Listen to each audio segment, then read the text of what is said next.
You have 7 hours and 59 minutes of remaining drive time. Why, thank you, Jill. I do appreciate that. Good morning, YouTube! Ha! How are you? I'm doing good. Because this pilot has Cinnabon. They're not the world's greatest cinnamon rolls, but damn, they're good. Let's see, it's just after 7 o'clock here in Knoxville. I just thought I'd say good morning. I'll probably say something else later. But just got up a little bit ago. Had to go inside, go to the little trucker's room. And then I smelled it. It doesn't get much prettier than that. Very unhealthy for you. So, I gotta get out and do my load check. Make sure it's still there. Not that I can't look out the window and see it's still there. No, I need to check the chains. And see if I messed with my tarp overnight. Because actually, I went inside, I had to go inside to go to the bathroom about 3 or 4 in the morning, and I came out and 2 of my bungees were undone.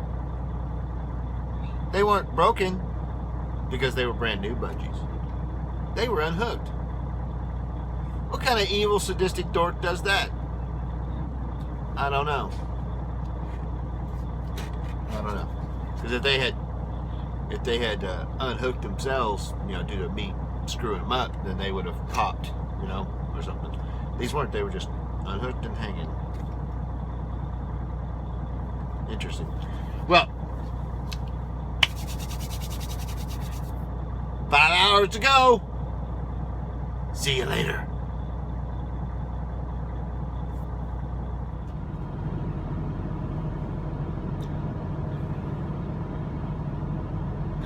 Good afternoon, YouTube. I see you're back from my brief talk this morning. I'm at the Pilot in Bowman, South Carolina. I think it's Bowman. Yeah. About an hour and a half away from the receiver. I could have probably gotten closer. There's another Pilot down the road that I could go to, but supposedly it only has 10 parking spaces. That's according to the little Pilot book and Trucker's Path. And I bet you it's probably already full.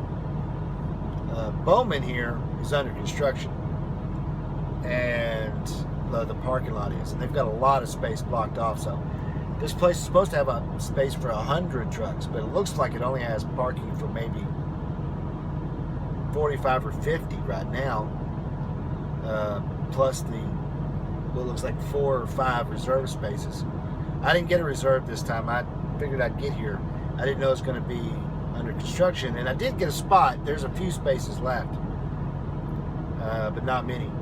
And out the window, you can't see it, and I'm not going to move the camera, is another Maverick truck with a coil on it. And my wonder is he going where I'm going? I do know his tarp job looks better than mine. But that's not too hard, considering my tarp job was the first one I'd ever done on a real load. But he sure looks pretty hot out there. He's sitting way out by himself on the exit, on the ramp road for the exit for the truck stop. And he is blowing in the sun. Now, I'm sitting in the sun. There's no cover. There's not a cloud in the sky. It's about 74, 75 degrees outside. However, with the sun hitting this truck, the Park Smart could not even keep up with it. So I'm idling right now, and it's barely keeping up now. But then again, I don't have it on full blast. Hopefully, in a couple of hours when the sun goes down, because it's about 3 o'clock local time, I'll be able to turn the truck off and rely on the Park Smart. Because they did say that the Park Smart itself wouldn't keep the truck cold enough if it's parked in the bright sun during the day. So I guess I will destroy my idle time. The drive down here from Knoxville was really, really nice. There wasn't that much construction. There was a couple of spots coming down, but I had forgotten how nice it is to drive 40 through the Smoky Mountains. It's probably been 8 or 9 years since I've done it, and I was just amazed by the views. Even though I left about, I guess it was about 8 o'clock local time, maybe 8:30. I don't remember. After I ate my Cinnabon, that there was still fog in the lower areas. And some of those climbs were, well, they were wicked. And that leads me to the current comment about Maverick. And this is a kudos for Maverick. When I've driven the mountains in the past, going up and down the hills and in the valleys, I got tired, even over short distances, because of the constant shifting, going up hills and then downshifting and engine braking going down hills to keep from, rolling over and everything. Because, if you've ever driven the Smoky Mountains, or really any of the mountains in the south, Appalachia, Smokies, Cherry, whatever, there's a lot of curves and dips and turns. And this truck has the anti-roll, so it wants to brake a lot. And it is a workout if you're driving a manual. But Maverick, all their trucks are automatics. And this particular one is a 10-speed. And I really, really like it. Other than the fact I don't have anything to rest my hand on during the normal times. It's become a lifelong habit. I keep catching myself reaching over to put my hand on it, on the shifter, and it's not there. And one old boy told me I ought to buy a plunger at the Home Depot or something and smack it on the floor and put a little tennis ball on it. I said, no, I'm just going to break myself of the habit. It's a bad habit anyway, supposedly. I've never had any problems, but boy, it's bright. Man, I'm going to get that farmer's tan early this year. It's a bad habit anyway, supposedly, so I'm not going to do it. Only thing I could think of that would make it better is if this was a 12 or 13 speed automatic. I'd prefer a 13. I've driven 13 speed autos and I liked them, but that was in like Texas and into Colorado without crossing the Rockies, and Oklahoma and New Mexico and such. And so the hills aren't mountains like you do when you drive out through these areas and you drive over the Rockies. So I'm hoping that my next truck, which won't be very long away, I hope, because this truck has 430,000 miles on it, and it's my understanding that they retire them sometime between 450 and 5. I'd really like a 17. I'll take a 16. I'll take a 15, as long as it's got a refrigerator. My ideal truck from Maverick, in case management's listening, would be a 16 or a 17 with a 12 or 13 speed automatic, a 1500 watt inverter, and a refrigerator. So I can keep my Dr. Peppers cold and keep some food in the truck. So this little interlude is going to be brief. It's hot in here. I think I'm going to go get me something to eat. There's some stuff around here other than the Mickey D's. I hope. I don't know.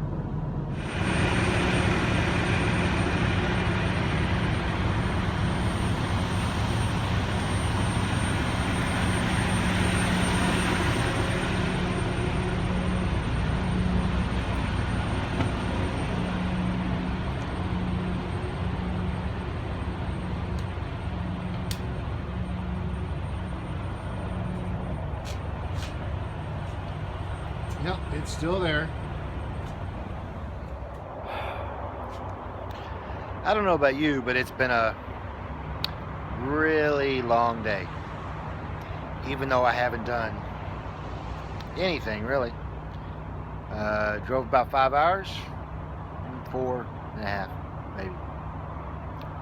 Got here and I've been here for almost 8 hours.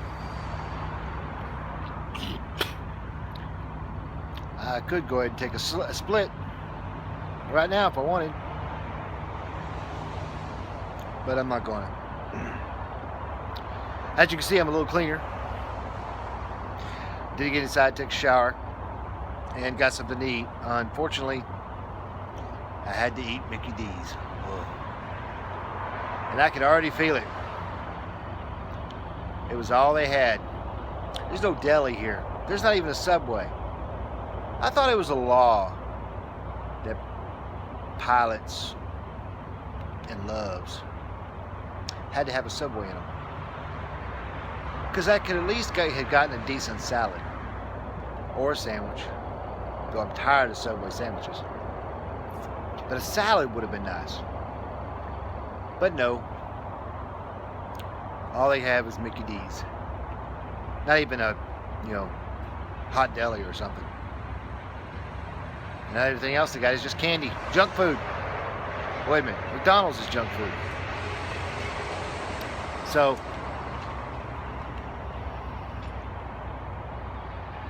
I am definitely going to be having one of the windows open tonight while I sleep. That's why I'm standing out here. I'm hoping it will pass. Because it's about 8 o'clock local time. Boy, he's loud. And the sun is going down over that way, as you saw. So I think as soon as it does go down, and I get today's video uploaded, I'm going to go ahead and go to bed. Because it's my intention, and I say intention because that's what I want to do. It's not exactly probably what's going to happen. I plan on getting up at 5 and go ahead and drive over to the consignee. It will take about an hour and a half or so to get there. So that should put me there around 7-ish. Got a response on the forums from someone who told me that when they heard where I was going, they said the last time they delivered there, they got there at 8 o'clock and they were already there. But supposedly they're a 24-hour loader or unloader. And I've called 5 or 6 times yesterday and today, and there's been no answer at the shipping receiving office. So I'm thinking either they take off on the weekends, work a normal job like everybody else, or they come in at midnight. And that's just really rare. So I think I'm just about done. I kind of remember why I never liked reefer work all that much. I mean, I liked it because there was always freight. There was not a lot of sitting waiting for freight. Most of the time. They're sitting and waiting for freight. But I disliked reefer because of the sitting time waiting to unload or to load. The time between the loads when I was pulling reefer full time wasn't, all that bad. I mean, sometimes I had to wait a day, which was always good because I needed the resets. But most of the time when I had those waits, it was because we were waiting on a broker load to get me out of the Northeast or some god-awful place that doesn't do freight. So, but it happened to be somewhere with a load that I can't get close enough to just to stay on their lot. And having hours and hours and hours of time to burn makes me upset. I shouldn't say upset. I end up feeling bad. I end up getting tired because I just lay in the bunk. And something I did this afternoon that I needed to do is I got my extra equipment that I did not use on this current coil load and greased the hell out of it. And I still have one ratchet binder that won't completely open. It'll open most of the way, but the ends won't come out like they're supposed to. So I think next time I'm at a facility And I think there's a facility here in South Carolina. I just don't know where it is. That I might be able to trade it out. I'd like to trade them all out, all 4 of them, because they are all junk. And one of them I did get to come apart, but once it gets to a certain point going, opening or closing, it just jams. And I got to use my winch bar on it to get it past that little point. The threads are torn or broken or cut up. And I got another one, another ratchet binder that I found in a tarp box that's stripped out. How do you strip a ratchet binder? I don't get it. Those threads are all cut up like somebody beat it with a hammer. So I don't know, maybe that's something I can look up before I go to bed here in a little bit. One thing to say about this Pilot, you see all this traffic behind me? Okay, this is the road coming into the Pilot. It's been like this, if not worse, since I got here. Matter of fact, up until about an hour ago, there was a line out here of people waiting to get in. And I think it's because there's a McDonald's here. And I don't know if there's any other, no gas stations or what around here. I mean, there's an Exxon across the street, but that's it. So this place is way too busy with 4-wheelers for a truck stop. I think at one point there were more cars in the parking lot than there were trucks. And there were so many cars and people trying to go into the McDonald's that they were parking in the reserved parking for trucks in the little area they have blocked off for those people who reserve a parking space. There's no one over there yet, but every other spot in this lot's full. And of course there's a big RV with a little car trailer blocking up like half of one section of the lot. They took up 2 parking spaces pulling in. So there's 2 trucks that can't park here tonight because Captain RV Boy and his car on his dolly is taking up 2 truck parking spots. I hope no one needs those spots. I think that's it for me today. Not a lot in this day, just ramblings. So take a moment if you haven't already and you wish to continue to hear me babble on about stuff, and maybe sometimes I'll actually tell you something you might want to know. Go ahead and hit that subscribe button and follow me. If you have any questions, please post them in the comments below, or email me, or post on TTR. I went through a bunch of messages today on TTR. So I hope you have a good evening, and we will probably talk tomorrow. So keep the shiny side up, 73s, and enjoy this beautiful night.